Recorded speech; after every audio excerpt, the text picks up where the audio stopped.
Thank you for listening to the History of Algeria podcast. Please check back every Monday at noon Pacific time for a new episode.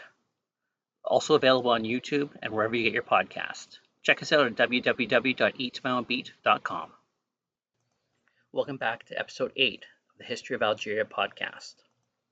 Caspian Culture.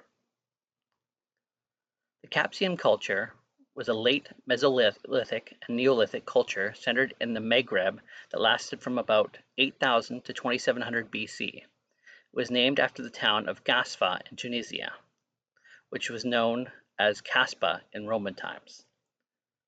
Capsian industry was concentrated mainly into what is now known as Tunisia, Morocco, and Algeria. It is traditionally divided into two horizons, the Capsian Typici and the Capsian Superior, which are sometimes found in chronostratigraphic sequence. Sometimes a third period, Capsian Neolithic, from 6200 to 5300 BP, is also specified. They represent variants of one tradition, the differences between them both by typological and technological. During this period, the environment of the Maghreb was an open savanna, much like modern Eastern Africa, with Mediterranean forests at higher altitudes, where the initial phase overlaps with the African humid period. Capsian diet included a wide variety of animals ranging from oryx and hartebeest to hares and snails. There is little evidence concerning plants eaten. During the succeeding Neolithic and Capsian tradition, there is evidence from one side, from domesticated, probably imported, ovicaprids.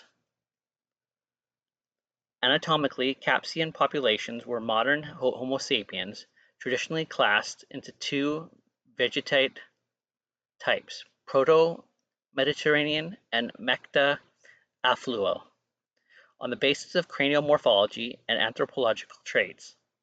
Some have argued that they are associated with Mediterranean immigrants from the east, such as the Natufians and pre-Pottery Neolithic, whereas others argue the population continually based on the physical skeletal characteristics and other criteria.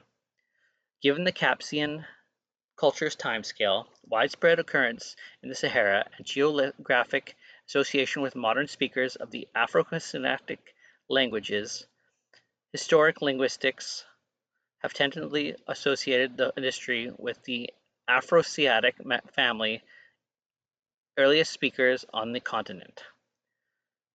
Nothing is known about the Capsian region, but their burial methods suggest a belief in the afterlife. Decorated art is widely found at their sites, including a figurative and abstract rock art. An ochre is found coloring both tools and corpses. Ostrich eggshells were used to make beads and containers. Seashells were used as necklaces. The Ibero-Mauritian practice of extracting the central incisors continued sporadically, but became rare. The Umbrian industry, which dates between 13,000 and 9,000 BC in East Africa, was formerly known as the Kenya Caspian due to similarities of the stone blade shapes. Thank you for listening to the History of Algeria podcast. Please check back every Monday at noon Pacific time for a new episode. Also available on YouTube and wherever you get your podcast. Check us out at www.eatmyownbeat.com.